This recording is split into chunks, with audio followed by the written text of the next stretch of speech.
तांत्रिक और अघोरी में क्या डिफरेंस है? जमीन आसमान का। जैसे आप थोड़ा एक्सप्लेन करेंगे। अघोर का कोई नहीं होता है, शिवा भगवती के सिवा के कोई किसी का नहीं होता। वो तांत्रिक को सिर्फ बदनाम किया गया है। क्या कभी ऐसा हुआ हो आपके साथ किसी फेमस इंसान ने आपसे कोई हेल्प मांगी हो? पुलिस वाले, commissioner, IPS, DCP, DSP, politician वाले भी बहुत लोग आए, वो लोग भी अपना हवन करवाते हैं इलेक्शंस के लिए। कैसे कराते हैं, क्या होता है वो? कौन नहीं कराता आप ये बताओ मुझे। किसी एक जन का नाम दे दो, अब मैं मान जाऊंगा। बताइए, चाहे वो अंबानी हो, चाहे टाटानी हो, चाहे कोई भी हो, चाहे मोदी हो, चाहे योगी हो, चाहे कोई भी हो। कामाख्या क्षेत्र में फर्स्ट जो बलि होती है, 3 भैंसों की बलि चढ़ती है डेली। और डे क्या आपको लगता है भूत पिशाच होते हैं? जी, क्यों नहीं होते। हम खुद ही साधना किए, हमने खुद से हमने किया है। तो फिर वहाँ पर अगर एक भूत होते हैं तो भूत पिशाच से निकट नहीं आवे, महावीर जब ना हो तो ना आवे। महाकाल के बारे में कुछ बताएं आप। महाकाल की तो महिमा अपरंपार है, उनकी तो कोई महिमा ही नहीं है। और बहुत ही बड़े, खुद ही एक महा है। उल्लू बाकी का चिल्लाना किसी की मौत की मैयत होने वाली होती है तो वो चिल्लाता है। किसी के घर के ऊपर बैठ के अगर चिल्लाएगा तो उसके घर में किसी न किसी की मृत्यु श्योर पक्का होने वाली है। पहले हम सुनते थे कि रात में सीटी नहीं बजानी चाहिए। रात में सीटी बजाने से क्या होता है कि जो चौराहे की शक्ति होती है, तिराई की, चौराहे की, तो वो सब शक्ति एक्टिव होती है और वो फिर आती है। तुम सीटी बजा के बुलाओगे, वो तुम्हें ताली बजा के मारेगी। दे ताली, दे ताली, दे ताली। हर जगह अगर हर छोटी छोटी चीज़ों के लिए आप तंत्र को यूज़ करोगे तो आप बेवकूफ़ हो उधर। ये हर जगह तंत्र नहीं चलता, कहीं कहीं ज्ञान भी चलता है। किसी के पास माता आ जाती है, वो माता झूमती है, खेलते हैं, तो क्या माता आती है उन पे? यह मतलब ढोंग है? मेरे ऊपर माँ आती है, मैं तो आपको क्लियर बता रहा हूँ ना। मैं कौन सा झूमने बैठ गया। करता करे न कर सके, शिव करे तो होए, 3 लोक 9 खंडों, महाकाल से बड़ा न कोई। हर हर महादेव शंभो।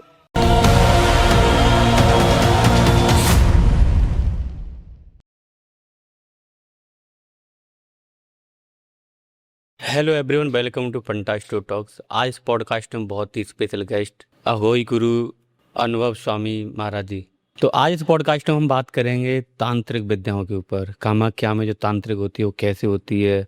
और आज आई थिंक ये पहला पॉडकास्ट है तांत्रिक पे, तो महाराज जी के साथ बहुत बहुत धन्यवाद करते हैं कि वो इतने दूर से हमारे पॉडकास्ट में आए। तहे दिल से हम उनका धन्यवाद करते हैं, सादर प्रणाम करते हैं उनको। और उन्होंने हमें इस लायक समझा कि हमारे पॉडकास्ट में आप आए। वो माँ माई जानती है, माँ माई ने भेजा है और कोई नहीं। जी जी, मैं शायद तहे दिल से आपका धन्यवाद करता हूँ सर। जय श्री राधे राधे। कैसे हैं आप? बहुत बहुत शुभकामनाएं, बहुत अच्छा हूँ मैं। तांत्रिक विद्या होती क्या है? तांत्रिक विद्या एक रहस्य है और वो रहस्य रहे तो ज़्यादा अच्छा लगता है। और वो सबके लिए नहीं है, वो एक विद्या है। विद्या का वही अनुसार पूजा पाठ, उनका वही अनुष्ठान होना चाहिए जहाँ की वो काबिलियत है। हर जगह वो शुरू नहीं होती, ना हर जगह वो दिखाई जाती है, ना जताई जाती है। ये है तांत्रिक विद्या। ओके, तांत्रिक और अघोरी में क्या डिफरेंस है? जमीन आसमान का। जैसे आप थोड़ा एक्सप्लेन करेंगे। जैसे हम अघोरी हैं तो अघोर का कोई नहीं होता है। ओनली फॉर भगवती का होगा। शिवा भगवती के सिवा के कोई किसी का नहीं होता वो। क्योंकि मनुष्य के बारे में उनको उनके गुरु ज्ञान दे देते हैं कि मनुष्य कब कहाँ कैसे चलता है, धोखा देता है, क्या करता है, मनुष्य का क्या कार्य है। 84 लाख योनियों में घूमना हो तो मनुष्य जिंदगी में नॉर्मल घूमता है, और जिसको उस बंधनों से निकलना होता है वो अघोरी बनता है। अघोरी कोई डायरेक्ट कभी नहीं बन सकता है, उसके जन्मों जन्मों का होगा कर्म। तो भगवंती या शिव स्वयं खुद बाबा माँ इस लाइन में फील्ड में उतारते हैं। ओके, क्या तांत्रिक एक स्पिरिचुअल विद्या है या फिर ब्लैक मैजिक?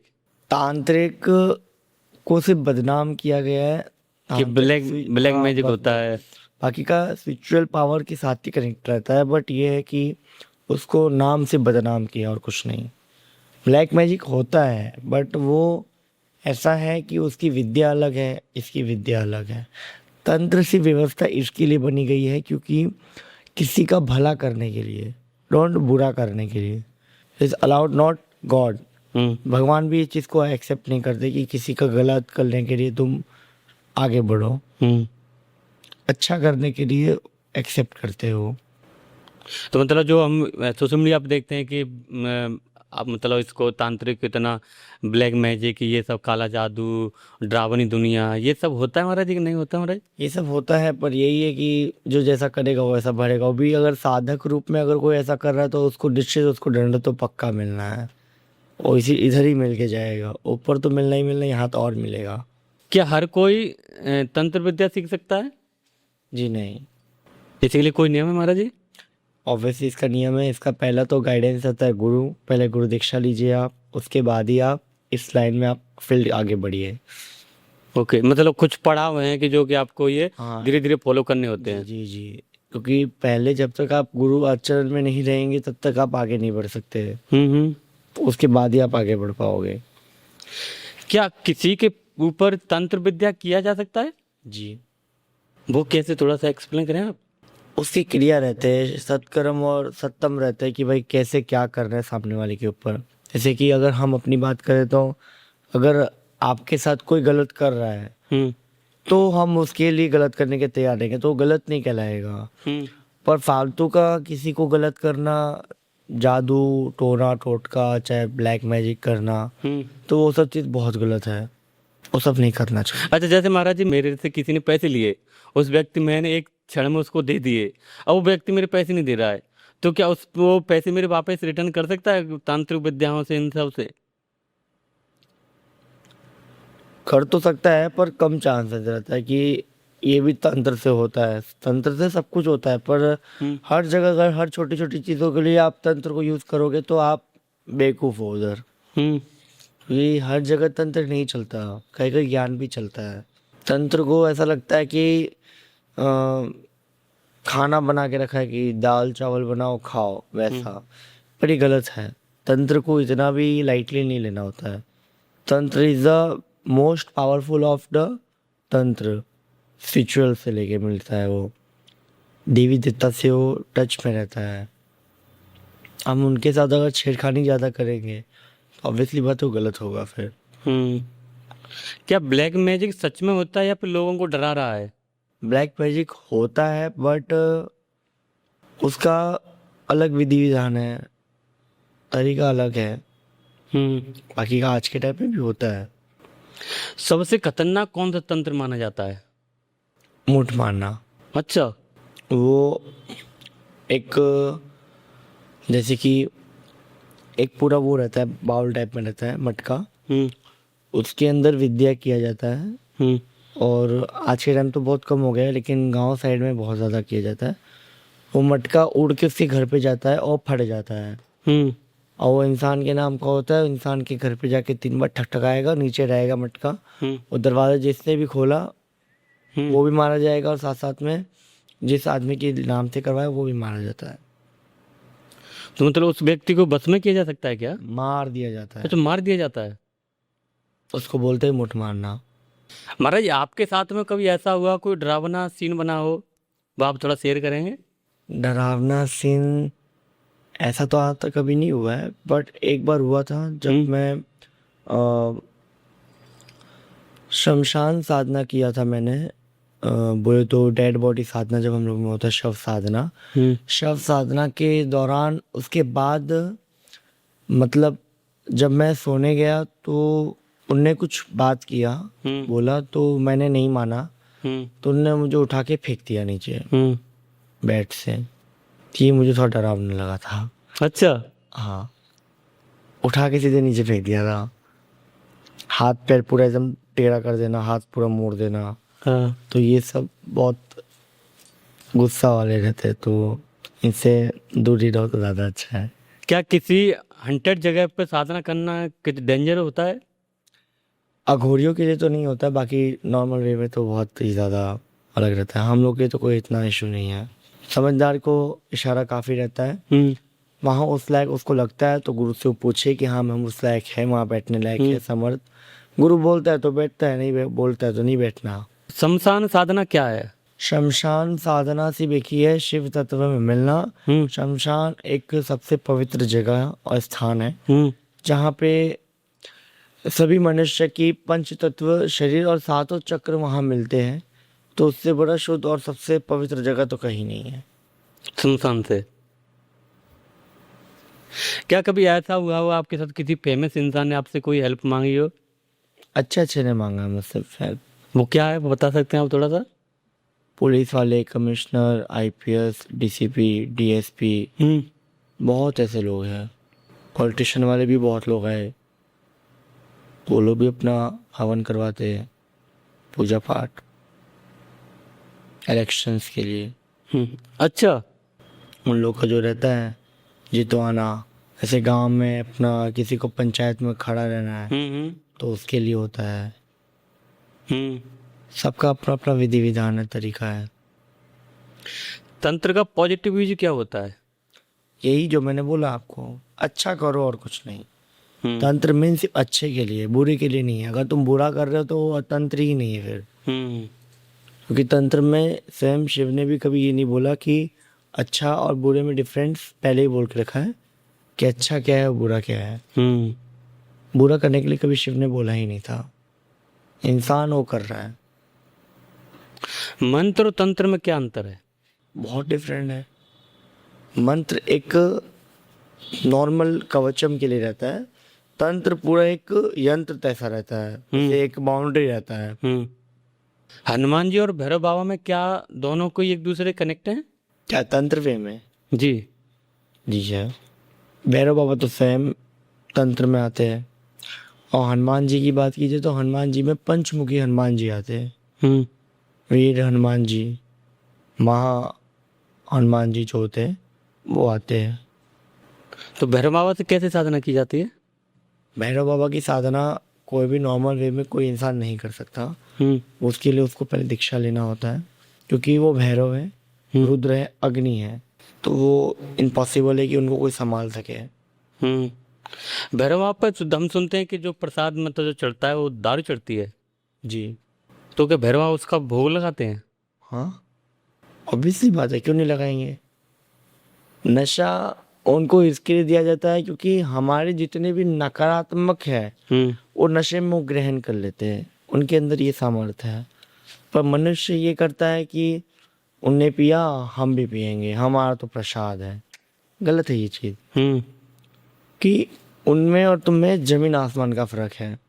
अगर सोशल मीडिया पर कोई व्यक्ति आ रहा है और अपनी साधना है मतलब झूठ मूठ बोल के अपनी साधना बताता है तो क्या वो असली है?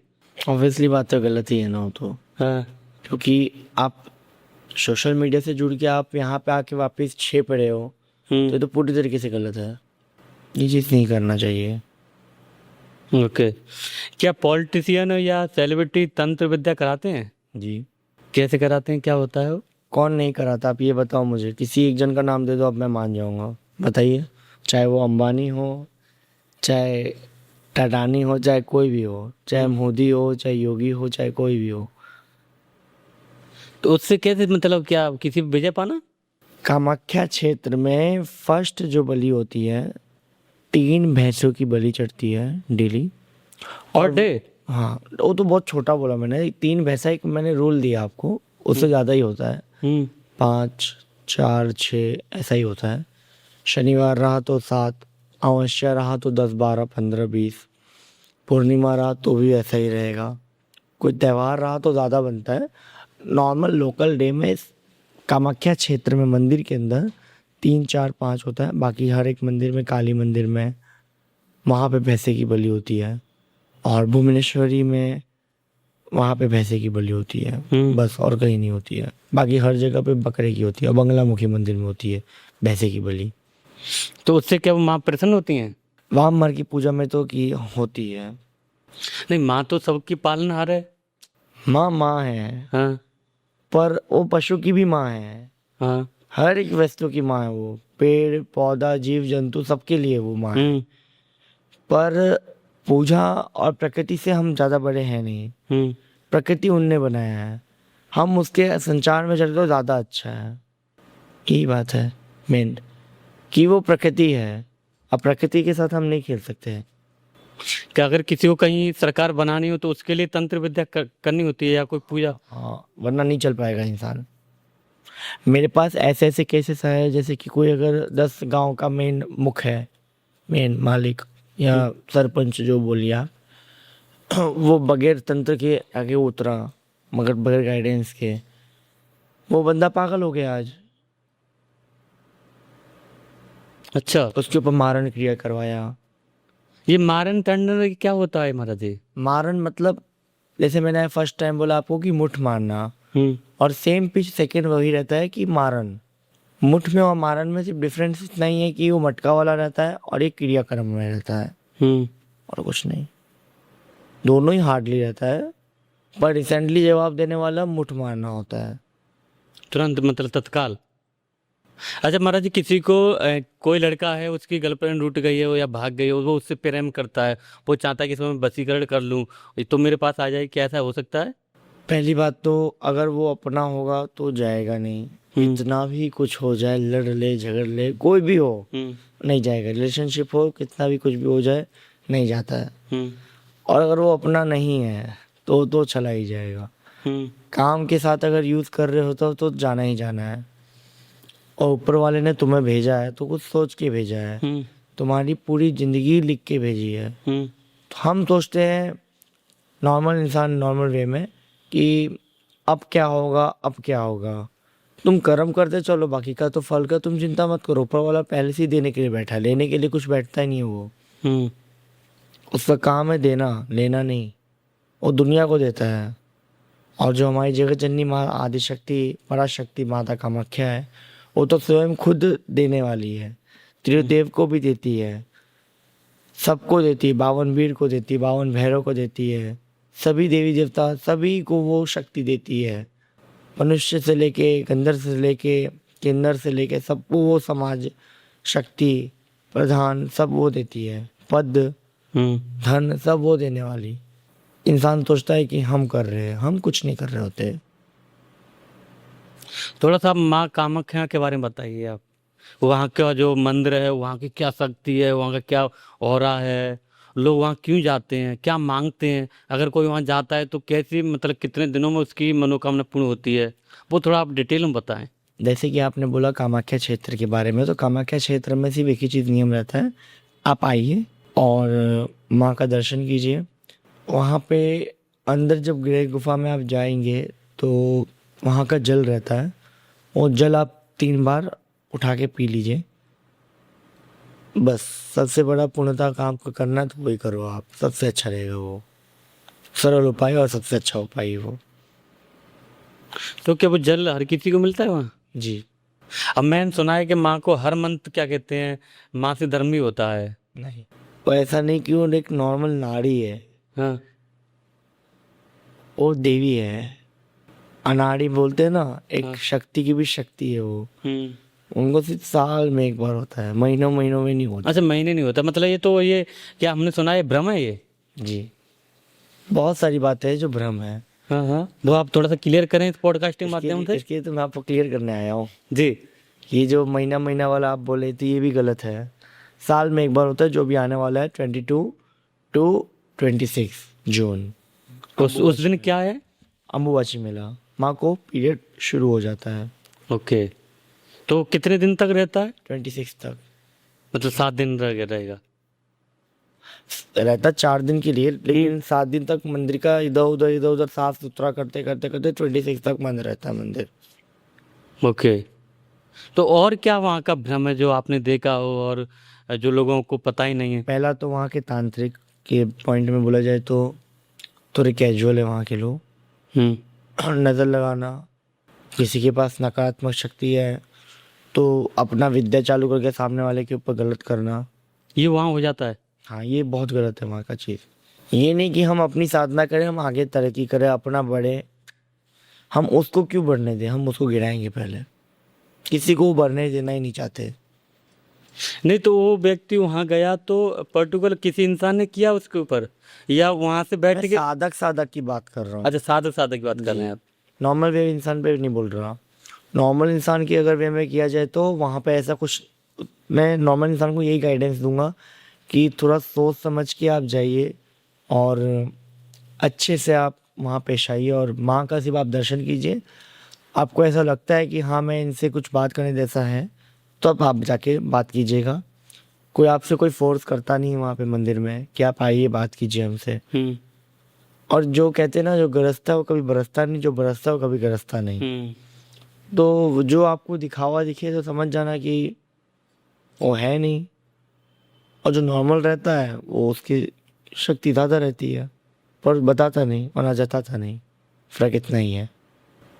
अच्छा महाराज जी, इससे मेरे को क्या कहते हैं, एक सवाल मेरे मन में आता है कि जा पे कृपा राम की होई ता पे कृपा करे सो कोई।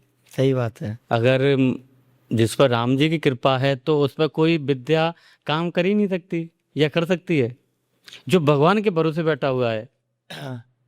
आपने राम जी का नाम लिया है तो वो हमारे धर्म में ही आते हैं, और मेन तो हम सीता माँ के गाँव के हैं। तो बात आती है अगर विद्या की, तो राम जी के पॉइंट पे तो नहीं होता है। बट ये है कि अगर कोई क्रियाक्रम बार बार बार बार कर रहा हो तो रोक नहीं सकते उसमें। हाँ, अगर कोई ऊपर वाले के भरोसे बैठा है, जैसे कि एक सपोज आपके साथ कुछ गलत कर रहा है कोई बार बार बार बार बार बार, तो वही राम, वही श्याम, वही शिव, वही सत्य, शक्ति भी वही, वो ऐसा एक मनुष्य भेजेगा आपके पास मार्गदर्शनी के लिए। इंसान वही ठोकर खाता है एंड में कि हाँ क्या था, क्या हुआ। क्योंकि जो वो शक्ति है वो भी तो उस ईश्वर से कनेक्टेड है, क्योंकि वो तो सबके पालनहार हैं। और क्या। तो क्या ये सच में ये तंत्र क्रिया, ऐसा मेरे को, मैं ये आप यकीन नहीं करेंगे, मैं इस चीज़ को नहीं मानता। शक्ति होती होंगी पर मैं उनको नमन करता हूँ, और क्या कहते हैं, मैं इस पर ज़्यादा ध्यान नहीं देता। और जैसे मैंने मत दीजिए ध्यान, सच हाँ। बताऊं तो, क्योंकि इसके अंदर आप दूर से प्रणाम को तो ज़्यादा ही अच्छा है। और मैं ऑडियंस को भी यही कहना चाहूँगा कि अपना आपको कोई काम हो विशेषकर तो आप इसमें जुड़िए, दीक्षा लीजिए, मंत्र साधना, तंत्र, यंत्र साधना कीजिए और गुरु गाइडेंस में कीजिए। अन्य कुछ भी अन टटोला उठा लिया फ़ोन से, पॉडकास्ट से उठा लिया किसी का भी, चलो जपने लग जाओ, पिचासनी का साधना करो, भूत का साधना, इसका साधना, तो ये चीज़ कभी आप मत कीजिएगा। ये सबसे गलत आइडिया है आपका, सीधी बात। क्या आपको लगता है भूत पिशाच होते हैं? जी, क्यों नहीं होते? हम खुद ही साधना किए, हमने खुद से हमने किया है। तो फिर वहां पर अगर भूत होते हैं तो भूत पिशाच निकट नहीं आवे, महावीर जब नाम तो ना आवे। अब बार बार हनुमान जी का नाम ले रहे, तो एक बात कहना चाहूँगा हनुमान जी जी। के लिए। हनुमान जी ने कभी नहीं बोला कि तुम्हें कोई जबरदस्ती छेड़ रहा हो तो हनुमान जी वहाँ खड़े हैं। लेकिन तुम खुद स्वयं भूत प्रेत के पास जाके आप आओगे, फिर बोलोगे भूत पिशाच निकट नहीं आवे, महावीर जब नाम सुनावे, तो नहीं चलेगा ये। ना ही चल वे, क्योंकि ये आपकी गलती है, भगवान की नहीं। भगवान ने तो आपको कहा नहीं था जाओ भूत प्रेत से दोस्ती करके आओ, तंत्र सीख के आओ, कुछ भी पन और उठा लो, चालू हो जाओ। तुम चालू हुए तो तुम्हारी गलती है वो।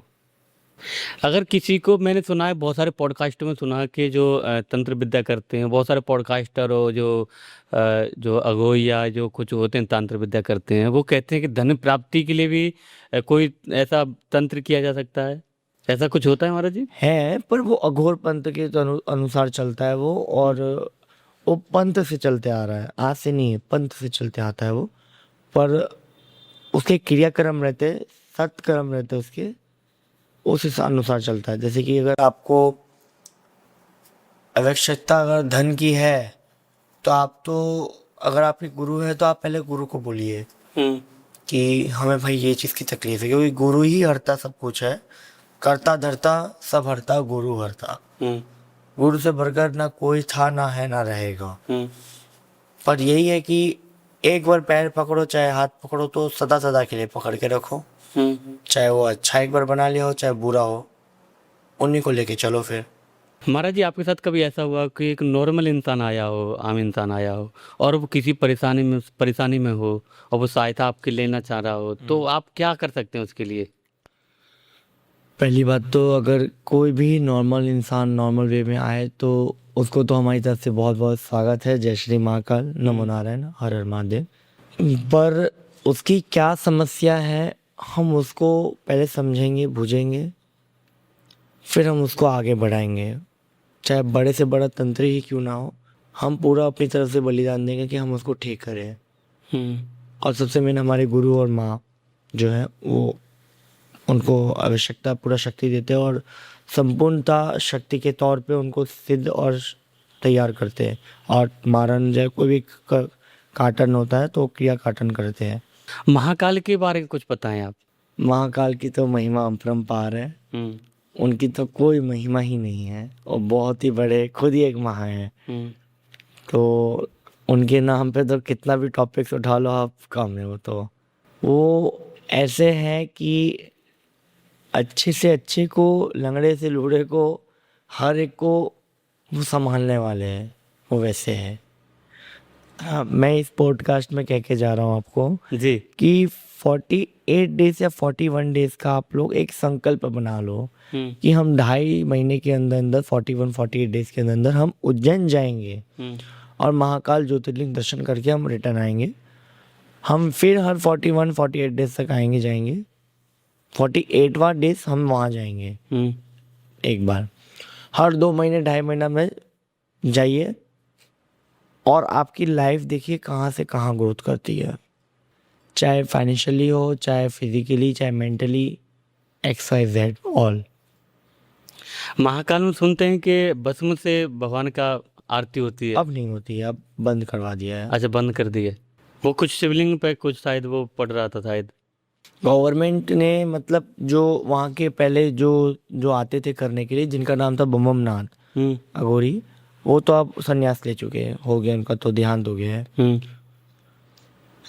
उससे पहले भी बंद कर दिया था क्योंकि वहाँ के गवर्नमेंट्स अलाउड नहीं कर रहे थे और वहाँ का कुछ इशू था इसके लिए।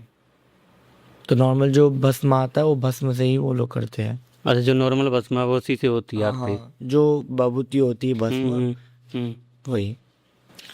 महाराज जी, अगर महिलाएं जो आजकल हम देखते हैं कि गलियों में आवाज लगाते हैं 7,000 किलो बाल बेच लो, अगर कोई महिला ऐसे बाल बेचती तो क्या मुसीबत में पड़ सकती है? ज़रूर, क्योंकि अपना बाल एक डीएनए होता है और डीएनए को अगर तुम अपना बेच रहे हो तो कॉमन सी बात है फिर वो तो फिर अपने घर खानदान को तुम लपेटने पे लगे हो। फिर कोई इंसान क्या होता है, बाल बेच के अपना कोई सामान ले रहा है।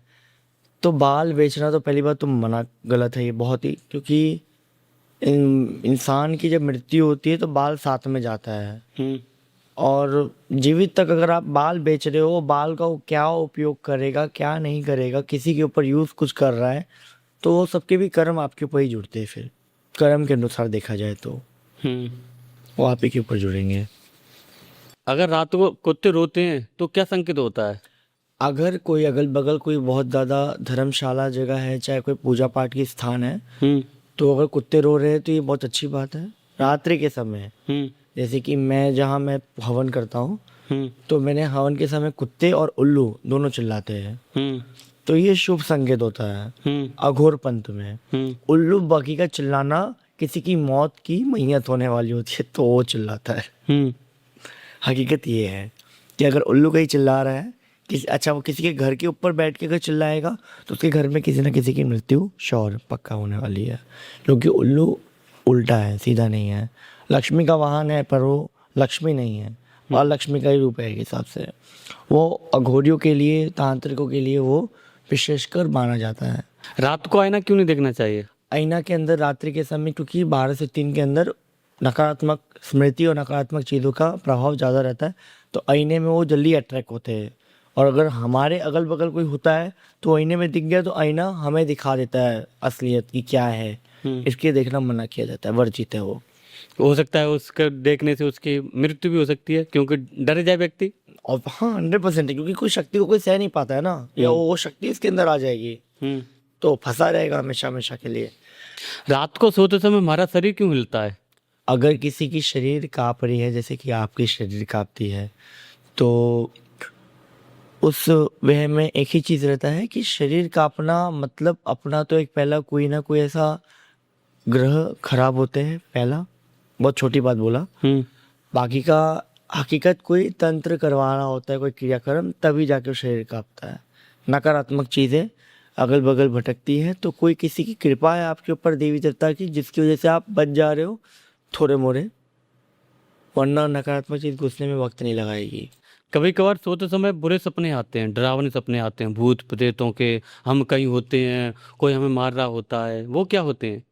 अगर सोते समय अगर आपको सपना है कि आप किसी को मार रहे हो और वो आपको मार रहा है, तो ये बहुत अच्छी बात है। ये सपना अच्छी बात है, क्योंकि ये सपना होता है, इसका मतलब होता है कि आप स्ट्रगलिंग कर रहे हो, आने वाले वक्त में आप उस चीज़ में जीतोगे। बट सपने में ये भी दिखना चाहिए कि आप जीते हो कि मरे हो, ये चीज़ दिखना चाहिए, फिर उस पर क्लियर होता है। अगर आप उसमें जीत गए तो मैं समझ जाना कि आप आने वाले फ्यूचर में आप जो भी काम के लिए आप आगे बढ़ रहे हो उसमें जीतोगे। और अगर हार गए तो फिर भी आप कोशिश करते रहना, रुकना नहीं, सपने पे मत टिकना। सपना तो सब कुछ दिखाता है पर कर्म सबसे ऊपर है। मरने के बाद आत्मा 13 दिन तक गर्भवास करती है? 13 दिन से भी ज़्यादा दिन रहती है वो।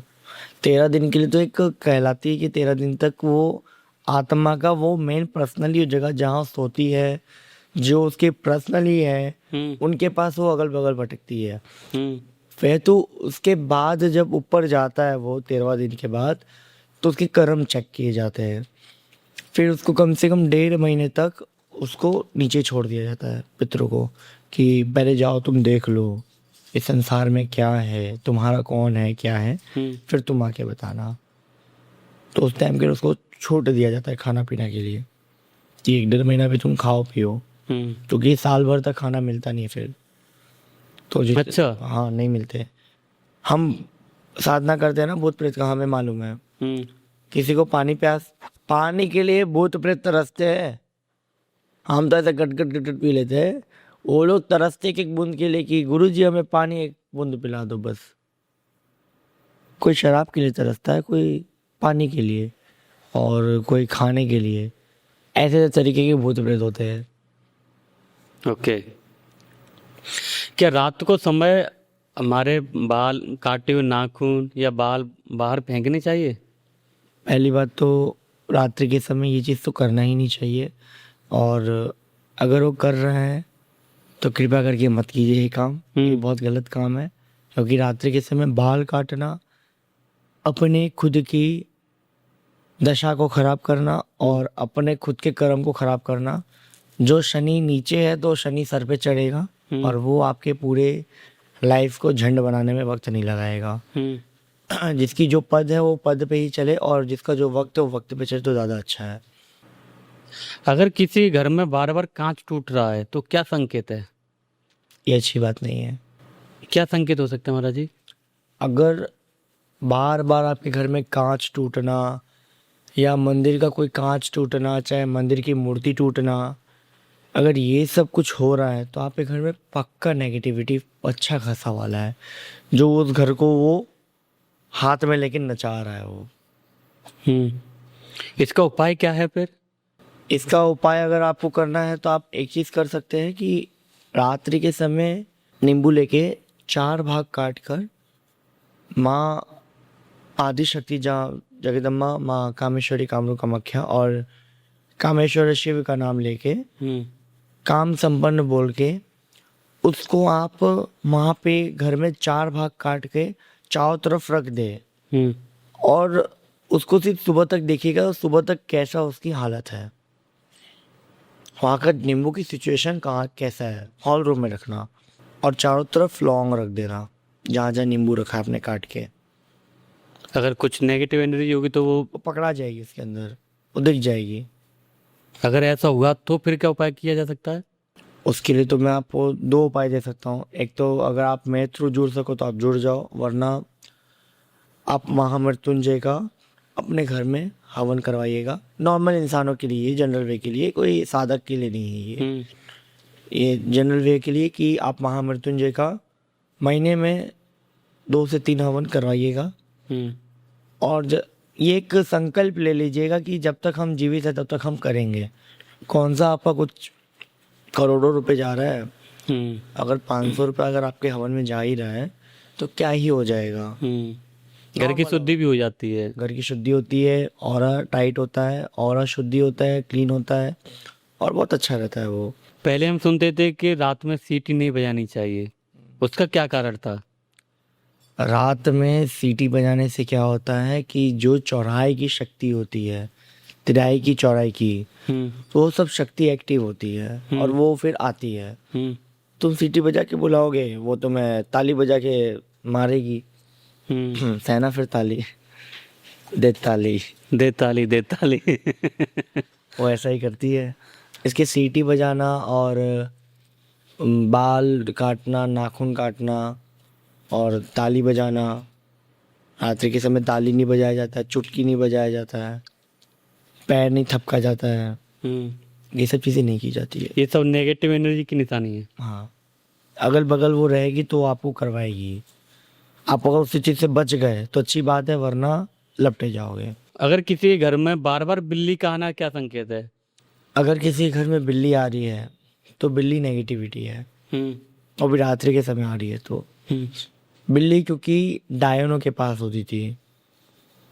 अगर आप शास्त्रों के अनुसार चलो तो बिल्ली सिर्फ डायन लोग अपने यहाँ रखती थी गोद में और सहलाते रहती थी। क्यों? क्योंकि बिल्ली नेगेटिविटी को बहुत जल्दी एब्जॉर्ब करती है, बहुत ही जल्दी। पॉजिटिविटी को खींच लेती है अपने अंदर और नेगेटिविटी छोड़ती है। बिल्ली कोई शुभ नहीं है, अशुभ ही है, पर हमारे अघोर में उसको कहलाता है कि शुभ ही कहलाता है, क्योंकि माता पार्वती ने उनका रूप लिया था इसके लिए। अच्छा महाराज जी, कोई व्यक्ति घर से बाहर जाता है, उस समय कुत्ता अपने कान को फड़फड़ाता है, तो बताते हैं कुछ देर के लिए रुकना चाहिए, क्या वो सही है? वो कुछ संकेत देना चाहता है, रुकना नहीं होता है, वहाँ कुछ संकेत होना होता है कि कुछ होगा, चाहे कुछ बात बोलना है। या उसको जब वो कुत्ता अगर ऐसा कुछ करे तो उसको पहले सहला लो, पानी पिला लो, दूध पिला दो, चाहे कुछ खिला दो, क्योंकि उसके अंदर, क्योंकि कुत्ता राहु का भी काम करता है, केतु का भी काम करता है ग्रह के अनुसार, और शनि का भी काम करता है, और पितृ भी उसी में आते हैं। कुत्ते के अंदर पितृ भी आते हैं, तो आप उनको भोग दो, शायद आपके साथ कुछ अच्छा होने वाला होगा, इसके लिए कुछ कर रहे, चाहे कुछ नेगेटिव होने वाला हो, इसके लिए करते हो लोग। अगर कोई व्यक्ति घर से बाहर जाता तुरंत बिल्ली रास्ता काट जाती है तो रुकना चाहिए? अगर ये चीज़ सुबह के टाइम हो रहा है तो ये अच्छी बात है, शाम के 6-7 बजे के बाद हुआ तो नेगेटिव बात है ये। इसी से महाराज जी मेरे को एक, जैसे आपने शाम का वक्त बोला, ये मेरा एक्सपीरियंस है। मैं पहले जॉब करता था तो वहाँ से मैं निकला जैसे ही एक बिल्ली रास्ता काट गई। तो क्योंकि मैं इस चीज़ में बिलीव नहीं करता, ये सब चीज़ें नहीं होती हैं, क्योंकि हम तो राम के सहारे, बट ये चीज़ें क्या कहते हैं, ऑब्जर्व करती हैं और ये होती हैं। तो मैंने नहीं माना उस चीज़ को, मुश्किल से वहाँ से 2 किलोमीटर आगे चला हूँ, 2 से 3 किलोमीटर, बाइक अच्छी वाली बंद हो गई और वो स्टार्ट ना हो। जैसे हम कहते हैं ना कि अब मैंने उस जो व्यक्ति था जो सही करने वाले थे, मैंने उसको दिखाया, वो ढूंढ नहीं पा रहा है। ऐसे ही करीबन मेरे को एक वहाँ जाना था, किसी से मेरी मीटिंग थी, तो मैंने उनको कॉल किया कि मेरी ऐसे बाइक ख़राब हो गई है, मैं थोड़ी देर में आता हूँ। वो भाई साहब सही करते रहे, बाइक सही नहीं हुई, फिर करीबन 1 घंटे बाद अचानक स्टार्ट हो गई। मतलब फिर मैंने स्टार्ट की तो चालू हो गई। फिर मेरे को मतलब समझ में आया कि अगर मैं वहाँ 5 मिनट रुक जाता है, 2 मिनट रुक जाता तो मेरे 1-1.5 घंटा बर्बाद हुआ था, वो बर्बाद नहीं होता जो व्यक्ति ने मेहनत की। आपके साथ गलत होने वाला होगा, इसके लिए वैसा हुआ आपके साथ, आने वाले और रास्ते में कुछ होने वाला था आपके। और सबसे बड़ी बात है महाराज जी कि वो गाड़ी में कुछ था नहीं, वो उसने सब कुछ चेक कर लिया, ठीक है, चालू नहीं हो रही। चालू नहीं हो रही। हाँ, यही है ना, नेगेटिविटी और पॉजिटिविटी की शक्ति दिखा देती है ना। मंदिर से लौटते समय हमें मंदिर के पीछे क्यों नहीं देखना चाहिए? पहली बात तो ऐसा कुछ नहीं है कि मंदिर से लौटने के समय मंदिर के पीछे नहीं देखना चाहिए। मंदिर कौन सा मंदिर है पहले वो देखो आप। जैसे एक सहारनपुर करके एक है राजस्थान में, वहाँ पे ऐसा कहलाता है कि पीछे मुड़ के नहीं देखना चाहिए, वरना नेगेटिविटी वहाँ आती है। पर वो वहाँ के लिए वस्तु में है। यहाँ अगर आप देखेंगे जैसे कि शिव मंदिर है, चाहे कोई शक्ति का मंदिर है, तो वहाँ ऐसा नहीं कहलाता है, क्योंकि जहाँ से अगर शक्ति जुड़ी है हमारी और समर्पित अगर जुड़ी हो, तो जैसे कि अगर आप कामाख्या देवी की बात करें तो वहाँ पे अगर आप जाएंगे तो एक बार आपको याद आएगा कि माँ मैं जा रहा हूँ, तो पीछे मुड़ के आप देखोगे हम्म तो थोड़ा ना कोई भूत प्रेत पकड़ लेगा। हम्म वो जो जैसी ऑरा जैसी जगह उस हिसाब से कार्य होता है। शिव जी के मंदिर जाओगे, बाबा मैं जा रहा हूँ ध्यान रखना, तो थोड़ा ना कोई भूत प्रेत बाबा छोड़ देंगे, जा साले जा तेरे से ऐसा होगा। हम्म। ये ढोंग है और गलत है ये चीज, फालतू का बोलना वाला। अच्छा महाराज जी, आपने एक मेहंदीपुर बालाजी है हमारे राजस्थान में, जी आपने सुना होगा, वहाँ गए भी हूँ मैं। गए भी हैं आप? बहुत बहुत बढ़िया। फेक है, इतना फेक है कि मैं उसके लिए कोई जवाब ही नहीं है मेरे पास। तो वहाँ जो लोग बालाजी के बाहर, मंदिर के बाहर लोग झूमते हैं, तो क्या वास्तव में उनके पास भूत प्रेत होता है? जी सब पागल होते हैं, सबके सब मेंटल होते हैं वो लोग। हम्म किस मेंटल टॉपिक पे बोल रहा हूँ, मतलब हेल्थ इश्यूज से पूरी तरीके से मेंटल रहते हैं वो लोग, टूटे रहते हैं अंदर से। उन लोगों के पास कोई ऑप्शन नहीं रहता है, वो कहाँ जाए क्या करे, हम्म इसके लिए वहाँ पेशी लगाते रहते हैं। भूतराज सरकार, प्रेतराज सरकार, हनुमान जी। मुझे एक सिर्फ सवाल का जवाब दीजिए, जहाँ हनुमान चले वहाँ प्रेतराज सरकार चलेगा? हम्म क्या आप लोग ढोंग कर रहे हो? ये ढोंगी है ना। जहाँ हनुमान चले वो कलयुग के मेन वीर और रुद्राक्ष के मेन राजा कहलाते हैं और शिव के तत्व कहलाते हैं। उनके सामने अगर तुम प्रेतराज सरकार, भूतराज सरकार, जादू टूना टोटका, नींबू हलान फुलान, ये सब, तो ये सिर्फ गलत है। ये शक्ति में नहीं आता है। तब ये आप अपना धंधा अलग ही बिजनेस चालू कर रहे हो आप। जहाँ शिव है वहाँ शक्ति है, और जहाँ शक्ति है वहीं सत्य है। वहाँ आपको कोई दिखावा नहीं दिखेगा। तो महाराज जी, जो हनुमान जी वहाँ, मतलब जो व्यक्ति जो वहाँ पर जो जिनकी मेंटेलिटी आप बता रहे हैं कि खराब है, तो मानसिक भी रूप से बीमार है? बीमार वो होना ही पड़ता है, क्योंकि किसी के ऊपर कोई अगर कोई पेशी आ रही, चाहे कोई नकारात्मक चीज़ है, तो वो होगा ही, उसमें कोई कुछ नहीं कर सकता है। एक सपोज किसी किसी के ऊपर है, तो वो शक्ति पहले तो उसकी शरीर को अंदर से वो टूस्ट करती है, फिर वो उसको दिमागी हालत से पूरा मेंटली डिस्टर्ब करती है, आगे नहीं बढ़ने देती है। तो उसको बार बार पेशी आती है, वो रास्ते में जाएगा, कोई अगर थोड़े से ऑरा वाले के पास बैठ गया, उसको पेशी आना चालू। तो ये होता है। जो हम सुनते हैं कि किसी के पास माता आ जाती है, वो माता झूमती है, खेलते हैं, सेम मैंने अभी बोला ना, वो उनका है तो इनका भी वही है। तो क्या माता आती है उन पे, या मतलब ढोंग है ये? मैं एक सिंपल फैक्ट बता रहा हूँ आपको, हम्म मेरे ऊपर माँ आती है, मैं तो आपको क्लियर बता रहा हूँ ना। मैं कौन सा झूमने बैठ गया? आप भ्रम में जी रहे हो।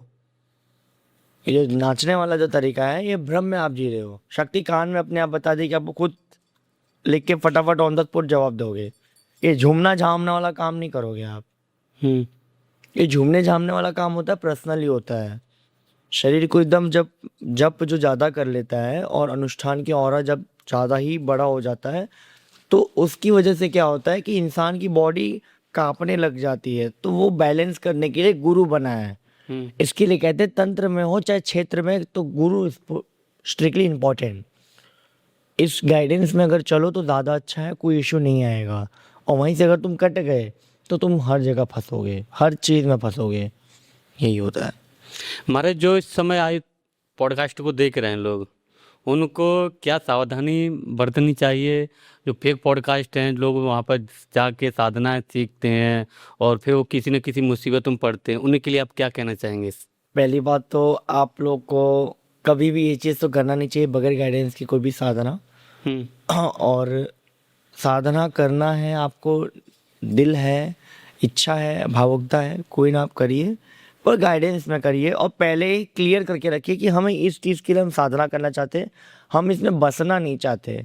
जब तक आप डॉक्टर को पूरी क्लियर बात नहीं बताओगे, तब तक कोई चलने वाला है नहीं। हमारे पास भी ऐसे कैसे केस आए कि हमें ये रूल है हमारा, हमसे गुरुजी इतना हो पाएगा। तो मैं सीधे बोलता हूँ, तू मुझे चलाएगा कि मैं तुझे चलाऊंगा? तू पहले इतना क्लियर बता दे। तुझे इस नियम में रहना ही होगा, इसमें मैं कुछ नहीं कर सकता। जो नियम मैं अपने हिसाब से काट सकता हूँ, रोक सकता हूँ, तो मैं कर दूंगा। तो पहले तो तुम लोग क्लियर कर लो कि करना क्या है और किस चीज़ की साधना करनी है। और मेरा ऐसा मानना है कि पहले तुम महावीर, भैरव, काली, दुर्गा, चंडी, चामुंडा, ये सब साधना के पीछे मत पड़ो। पहले स्वयं को एक गुरु तत्व जोड़ो। जुड़ने के बाद फिर आगे से जो भी है साधना का आगे गुरु खुद तुम्हें देगा। गुरु पहले तुम्हें खुद परखेगा कि तुम उस लायक हो साधना के, या उस शक्ति को संभालने की काबिलियत हो तुम। ये पहले ही तुमने बोल दे कि मुझे भैरव दो, तो काली दो, तो दुर्गा दो, ये गलत है ना। तो इसके लिए ये सब चीज़ों के लिए गाइडेंस दूंगा कि फालतू में आप कुछ भी चीज़ ऐसे अपने गूगल से चाहे अपना कोई भी जगह से उठा के मत कीजिए। आप पहले गाइडेंस ले लीजिए, पूछ लीजिए, क्योंकि सब चीज़ का अपना अपना एक जगह होता है, एक पद होता है, हर चीज़ का एक लिमिट होता है। लिमिटेड चीज़ सबसे इम्पोर्टेंट रहता है, चाहे वो किसी चीज़ में भी हो। तो वो चीज़ में आप बनाए रखो। तंत्र में तो ज़्यादा अच्छा है, और छोटी छोटी वे में आप तंत्र से मत जुड़ो, क्योंकि तंत्र जितना अच्छा है उतना ही खतरनाक है। क्योंकि आज के टाइम तंत्र अच्छा होगा पर लोग अच्छे नहीं मिलेंगे आपको। ये चीज़ मैं आपको क्लियर अपनी तरफ से स्पष्ट बता दे रहा हूँ। और जैसे महाराज जी आपने बताया कि मेरा तो व्यक्तिगत ऐसा मानना है कि आप इस शक्ति से जुड़े ही क्यों रहे, आप भगवान का नाम लो और राधे राधे जपो। आपको अगर नॉर्मल जीवन जीना है तो आप राधे राधे जपो, कल्याण होगा आपका। अगर आपको साधनाएं करनी है, अगर आपको उस लेवल का बनना है, तांत्रिक बनना है, अघोरी बनना है, तो फिर आप पूरी तरह से आप जाएं। आपने एक शब्द बोला कि अगर आपको करना है तो आप राधे राधे जपो। किसी किसी को राधे राधे जपने में इंटरेस्टेड बहुत लगता है, हाँ। किसी किसी को पसंद ही नहीं आता है। कोई जप तो लेगा राधे राधे राधे, पर कोई कोई ऐसे होते हैं जिनको होता है कि नहीं हम नहीं मानते, हम हैं हाँ राधे राधे है पर हम तो काली को ही माने, हम दुर्गा को ही माने। हाँ, तो आप दुर्गा की भक्ति करो। वही तो कह रहा हूँ, भक्ति में जो रस है और गुरु की जो भक्ति में रस है वो किसी शक्ति में रस नहीं है। रस देने वाला गुरु है। तुम उससे पहले विचार करो क्या है दो शब्द का, फिर उसके आगे आप चलो तो ज़्यादा अच्छा है। बहुत बहुत धन्यवाद करता हूं मैं आपका, आपने इतनी चर्चा की। और इस पॉडकास्ट को आई थिंक जो लोग देख रहे हैं, जिन्होंने देखा है, उसको ये शेयर करेंगे, लाइक करेंगे, कमेंट करेंगे। और कमेंट इसलिए कमेंट, अगर नेक्स्ट पॉडकास्ट में आपको जानना है महाराज जी से तो हम दोबारा महाराज जी को बुलाएंगे अपने पॉडकास्ट में, तो आप कमेंट कर सकते हैं कि किस टॉपिक पर हम पॉडकास्ट लेके आएँ। तो महाराज जी, जैसा मैं एंड करता हूँ, हर व्यक्ति के साथ मैं एक महाकाल की कुछ अद्भुत लीलाएं, अद्भुत चमत्कार हैं, जिसको हम सब ने महसूस किया है कि महाकाल क्या है। करता करे न कर सके, शिव करे सो होए, तीन लोक नौ खंडों, महाकाल से बड़ा न कोई। हर हर महादेव शंभो। तो वो तो हकीकत ही है, वो तो कि महाकाल से बड़ा ना कोई था, ना कोई है, ना कोई बन सकता है। कालों के काल है वो तो जी, उनसे आगे तो कोई है नहीं और ना कभी बना है। तो इसकी तो कोई चर्चा ही नहीं उनके ऊपर बन बोलो सकती है। बोलो तो। पर मैं एक अपनी तरफ से एक तौर दूंगा, एक गाइडेंस दूंगा कि अगर किसी को भी हमारे द्वारा जुड़ना हो, चाहे फिर अपना अगर किसी को इस वे में अगर आगे बढ़ना हो, तंत्र वे में, अघोर वे में या मंत्र में दीक्षा लेना हो, तो हम देते हैं। पर फालतू का कोई भी काम नहीं। दीक्षा लेना है, कोई कष्ट है, कोई तकलीफ़ है, हम वो चीज़ का हम निवारण करते हैं। डॉक्टर ने आपको हाथ उठा दिया, हम वहाँ पे हमारी शक्ति चलती है, माँ की शक्ति चलेगी।